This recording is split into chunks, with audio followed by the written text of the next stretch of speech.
Hey, I'm Tiffany, and in this video, I'm going to show you how I achieved this bright, vibrant, rich red color without having to bleach my hair first.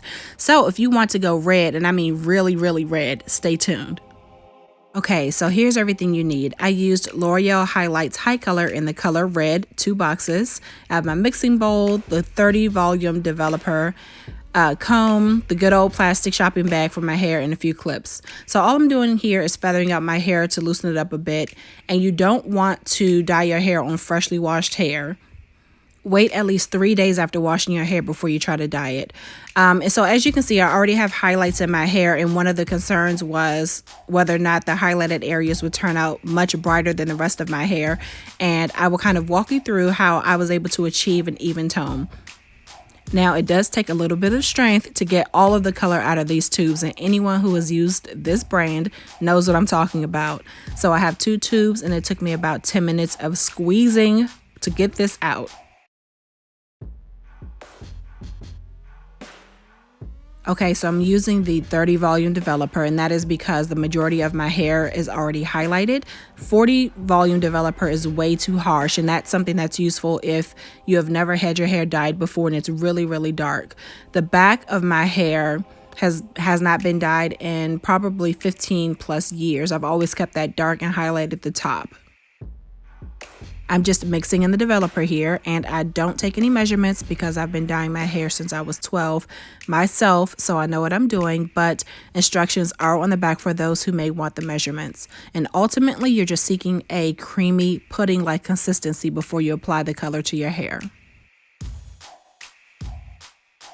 Start sectioning off your hair. I've seen a lot of videos where people just slather their hair dye onto their hair. They don't section it off at all, and they end up with spots in their hair. So make sure you at least section your hair off into 4 sections, 2 at the top, 2 in the back. I don't keep Vaseline in my house, so instead of that, I'm placing my kukui and peppermint scalp stimulant oil around the nape of my neck, my ears, and also my forehead to protect those areas from the red hair dye. Yeah, I was a little amped about going red because I had not dyed my hair red in probably 10 plus years, so I was a little happy about it. I'm starting the process by dyeing the back of my head, and this is the area that hasn't been dyed in years, so it is its natural color. I'm starting at the ends, and I'm working the dye up closer to the roots. As with any good hair dyeing technique, you do not want to apply the dye to your roots first because that is the area closest to your scalp, which emits the most heat, which in essence means that that's the area that processes the quickest. So that is why a lot of people who apply their dye in that fashion end up with lighter roots and darker ends.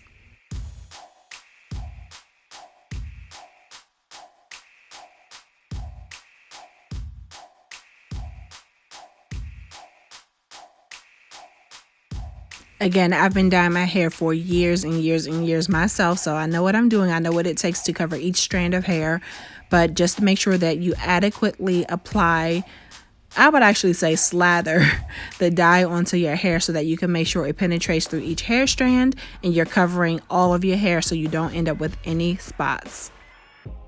One thing I didn't mention in the beginning is to make sure that you have rags or towels down on your surfaces and then also on the floor because the hair dye will drip. It happens. It's a part of the process.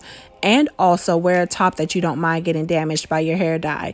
I'm wearing a top that I always wear when I dye my hair. I just fold it up and keep it in the back of my drawer and pull it out when I'm ready to dye my hair.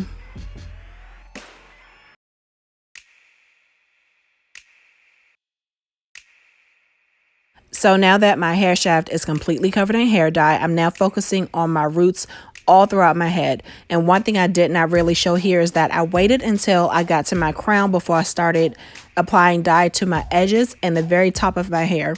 And that is because I noticed for me that those are the areas that process the absolute quickest. So I have had situations many, many years ago where those areas ended up really, really light while the rest of my head was a totally different color. Now, I flipped my hair over, not thinking about the fact that I just covered it in red hair dye. So I took a second to pray that, Lord, when I pop back up, please don't let me see red hair dye all over my walls.